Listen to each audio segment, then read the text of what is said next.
নমস্কাৰ, এই মুহূৰ্তত আহি পৰিছে ৰাতিপুৱাৰ কেইবাটাও গুৰুত্বপূৰ্ণ খবৰ। অসমৰ লগতে আন্তঃৰাষ্ট্ৰীয় কেইবাটাও গুৰুত্বপূৰ্ণ খবৰ যুগুতোৱা হৈছে আৰু নিতৌ এনেধৰণৰ খবৰসমূহ পাই থাকিবলৈ হ'লে চেনেলটো ছাবস্ক্ৰাইব কৰি ভিডিঅ'টোত এটাকৈ লাইক কৰি উৎসাহিত কৰিবলৈ একেবাৰেই নাপাহৰিব। দৰ্শকসকল, আজিৰ প্ৰথমটো খবৰে হৈছে এটা ডাঙৰ খবৰ। হোজাইৰ নাও দুৰ্ঘটনাত সন্ধানহীন 3 শিশুৰ মৃতদেহ উদ্ধাৰ। এতিয়াও সন্ধানহীন এটি শিশু অৱশেষত উদ্ধাৰ হ'ল। হোজাইৰ নাও দুৰ্ঘটনাত সন্ধানহীন হৈ থকা 3টা শিশুৰ মৃতদেহ। শিশু 3টাৰ নাম ক্ৰমে জেনিফা বেগম, আমিৰুল ইছলাম, ময়ৰা বেগম। এতিয়াও সন্ধানহীন হৈ আছে চেহনাজ নামৰ আন এটি শিশু।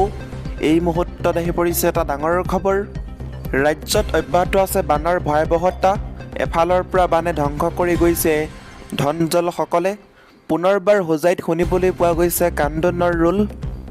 মঙলবাৰে দিনৰ ভাগত হোজাইত উদ্ধাৰ হয় 3টি শিশুৰ মৃতদেহ। আৰক্ষী তথা প্ৰত্যক্ষদৰ্শীয়ে উল্লেখ কৰা অনুসৰি উদ্ধাৰ হোৱা শিশুকেইটা 17 জুনত হোজাইত সংঘটিত দুৰ্ঘটনাগ্ৰস্ত নাওখনত আছিল। উদ্ধাৰ হোৱা শিশুকেইটাৰ নাম ক্ৰমে জেনিফা বেগম, আমিৰুল ইছলাম আৰু ময়ৰা বেগম বুলি জানিব পৰা গৈছে। স্থানীয় লোকে উল্লেখ কৰা অনুসৰি প্ৰথমে হোজাইৰ যোগীজান ৰাজবাৰীত উদ্ধাৰ হয় নাও দুৰ্ঘটনাত সন্ধানহীন 8 বছৰীয়া মহিৰা বেগমৰ মৃতদেহ। তাৰ পাছত দুপৰীয়াৰ ভাগত পূব নভঙাত জেনিফা বেগম আৰু বিয়লিৰ ভাগত আমিৰুল ইছলামৰ মৃতদেহ উদ্ধাৰ কৰা হয়।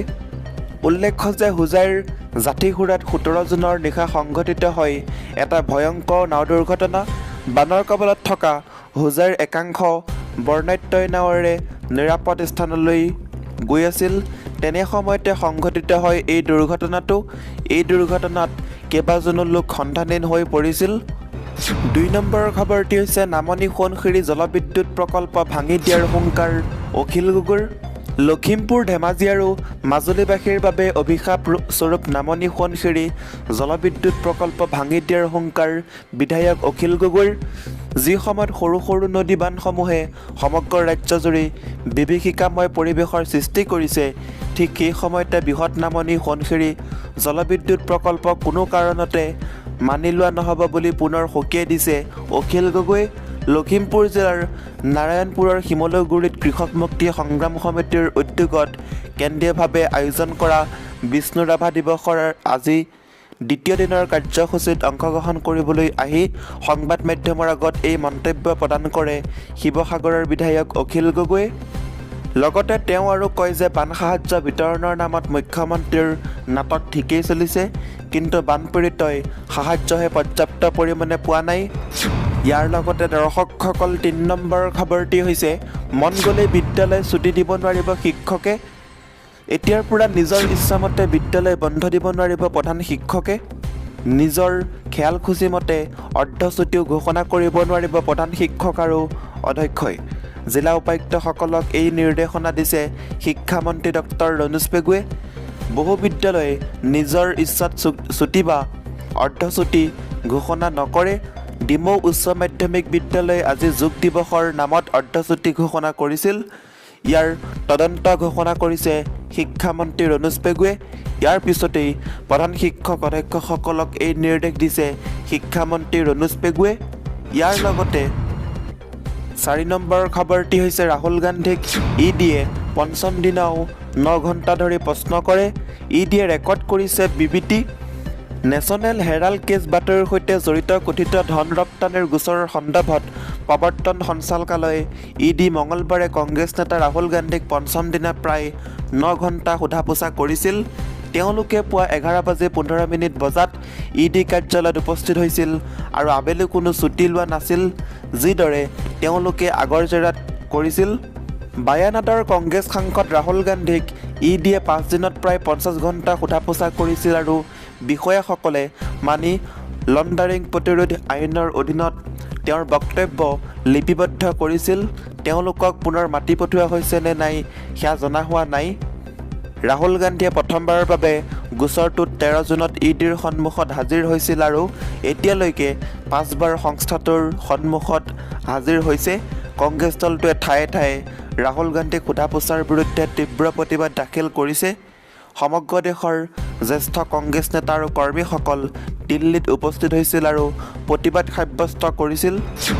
ইয়াৰ লগতে দৰ্শকসকল 5 নম্বৰ খবৰটি হৈছে বানত ক্ষতিগ্ৰস্ত লোকৰ বাবে মুকলি কৰা হ'ব বিশেষ পৰ্টেল। নলবাৰীত বান পৰিস্থিতি পৰ্যবেক্ষণ কৰি এই কথা ক'লে মুখ্যমন্ত্ৰী হিমন্ত বিশ্ব শৰ্মাই। নলবাৰীৰ দেহাৰকুছিত বান পৰিস্থিতি পৰ্যবেক্ষণ কৰিলে মুখ্যমন্ত্ৰী ডক্টৰ হিমন্ত বিশ্ব শৰ্মাই। বান শিবিৰ থকা লোকসকলৰ বুজ ল'লে মুখ্যমন্ত্ৰীগৰাকীয়ে। বান পৰিস্থিতি পৰ্যবেক্ষণ কৰি সংবাদ মাধ্যমৰ আগত মুখ্যমন্ত্ৰীগৰাকীয়ে কয়, বানত গৃহহীন হোৱা লোকক পৰ্যাপ্ত সহায় কৰা হ'ব। ক্ষতিগ্ৰস্ত লোকক সহায়ৰ বাবে বিশেষ পৰ্টেল মুকলি কৰি দিয়া হ'ব, য'ত সা সম্পদ গৃহ হেৰুওৱা লোকে আবেদন কৰিব পাৰিব। ফটোসহ আবেদন কৰিলে ক্ষতিপূৰণ দিব চৰকাৰে। অতি কম সময়ৰ ভিতৰতে এই ব্যৱস্থা কৰা হ'ব বুলি আশ্বাস দিয়ে মুখ্যমন্ত্ৰী ডক্টৰ হিমন্ত বিশ্ব শৰ্মাই। দেহাৰকুছি অঞ্চলৰ শিবিৰ পৰিদৰ্শন কৰি বানাক্ৰান্তক পৰ্যাপ্ত সহায় কৰাৰ আশ্বাস দিয়ে মুখ্যমন্ত্ৰীয়ে। শিশুৰ পৰা সকলো পৰ্যায়ৰ লোকে খাদ্য লাভ কৰিব লাগিব বুলি মন্তব্য হিমন্ত বিশ্ব শৰ্মাৰ। য'ত সহায় পোৱা নাই তাত আমি স্বীকাৰ কৰিছোঁ আৰু ততাতৈয়াকৈ খাদ্য যোগান ধৰা ব্যৱস্থা গ্ৰহণ কৰিছোঁ বুলি কয় মুখ্যমন্ত্ৰীয়ে। 6 নম্বৰ খবৰটি হৈছে 32খন জিলাৰ 45 লাখ লোক ক্ষতিগ্ৰস্ত, মৃত্যু 82 জনৰ। এতিয়াও বিপদসীমাৰ ওপৰত বহু নদী উপনদী। অসমত মঙলবাৰে ব্ৰহ্মপুত্ৰ বৰাক আৰু উপনদীসমূহৰ বান পৰিস্থিতি ভয়ংকৰ হৈ আছে। ৰাজ্যখনৰ এই প্ৰাকৃতিক দুৰ্যোগৰ ফলত এতিয়ালৈকে 82 জন লোকে প্ৰাণ হেৰুৱাইছে আৰু প্ৰায় 45 লাখ লোক ক্ষতিগ্ৰস্ত হৈছে। ইফালে তিব্বতী আধ্যাত্মিক নেতা দালাই লামাই বানপীড়িত লোকসকলৰ বাবে অসমৰ জনসাধাৰণৰ সৈতে একত্ৰিত হৈ দান কৰাৰ কথা ঘোষণা কৰিছে। তেওঁ এই সন্দৰ্ভত ৰাজ্যখনৰ মুখ্যমন্ত্ৰীলৈ এখন পত্ৰও লিখিছে। যোৱা 24 ঘণ্টাত অসমত বানপানীৰ ফলত 11 জন লোকৰ মৃত্যু হৈছে, আনহাতে 7 জন লোক সন্ধানহীন হোৱা বুলি কোৱা হৈছে। বিষয়াসকলৰ মতে উদ্ধাৰ অভিযানত সহায় কৰিবলৈ ভুৱনেশ্বৰ ৰাষ্ট্ৰীয় দুৰ্যোগ সঁহাৰি বাহিনীৰ জোৱানসকলক অসমলৈ প্ৰেৰণ কৰা হৈছে। বৰাক উপত্যকাত কৰিমগঞ্জ আৰু কাছাৰ জিলাৰ বৰাক আৰু কুশিয়াৰা নদীৰ পানীৰ স্তৰ বৃদ্ধি হোৱাৰ বাবে পৰিস্থিতি ভয়ংকৰ হৈ আছে। বিপদসীমাৰ ওপৰত বহুতো নদী।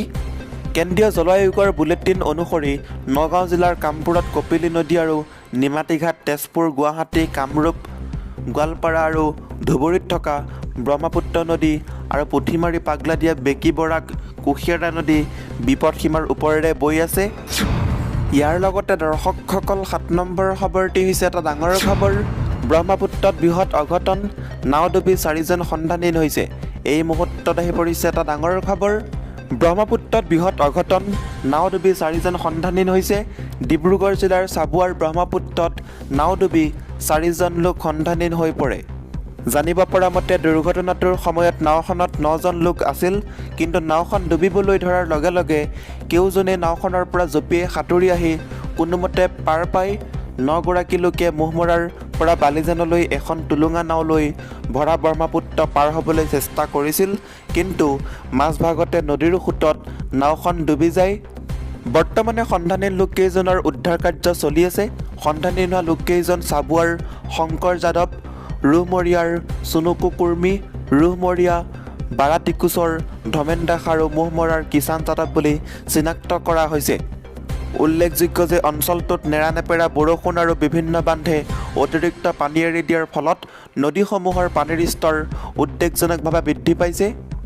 ইয়াৰ লগতে দৰ্শকসকল আজিৰ 8 নম্বৰ খবৰটি হৈছে 3 দিন ধৰি ভূমিস্খলন হৈ কেইবাটাও ঘৰৰ ক্ষতি উত্তৰ গুৱাহাটীত। আজিও 60 ফুট উচ্চতাৰ পৰা মাটি খহি পৰিল ঘৰত। উত্তৰ গুৱাহাটীত পুনৰ ভূমিস্খলনৰ ঘটনা সংঘটিত হৈ বাসগৃহ ভাঙি চুৰমাৰ। ধাৰাবাহিক ভূমিস্খলনৰ ঘটনাই সন্তুষ্ট কৰি অহাৰ সময়তে উত্তৰ গুৱাহাটী ৰজাদুৱাৰৰ আনন্দনগৰত শোৱাপাতিতে অঘটন সংঘটিত হয়। আজি পুৱাই হোৱা ভয়াৱহ ভূমিস্খলনত কথমটি প্ৰাণ ৰক্ষা এটা পৰিয়ালৰ 5 জন সদস্যৰ। Landslide in north Guwahati. আনন্দনগৰৰ যাদৱ বৰ্মন নামৰ লোকজনৰ ঘৰতো হঠাতে পাহাৰৰ মাটি খহি হেঁচা মাৰি ধৰে। ততাতৈয়াকৈ ঘৰৰ বাহিৰলৈ আহি প্ৰাণ ৰক্ষা কৰে। প্ৰায় 60 ফুট উচ্চতাৰ পৰা খহি পৰা মাটিয়ে টিনপাতৰ ঘৰটো মহতিয়াই নিয়ে।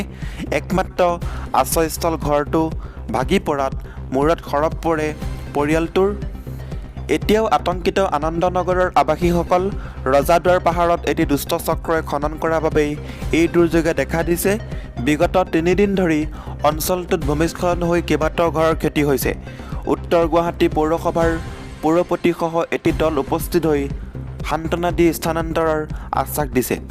দৰ্শকসকল, আজিৰ এই ভিডিঅ'টোৰ মাধ্যমেৰে আপোনালোকক বহুকেইটা গুৰুত্বপূৰ্ণ খবৰ দিব চেষ্টা কৰিলোঁ।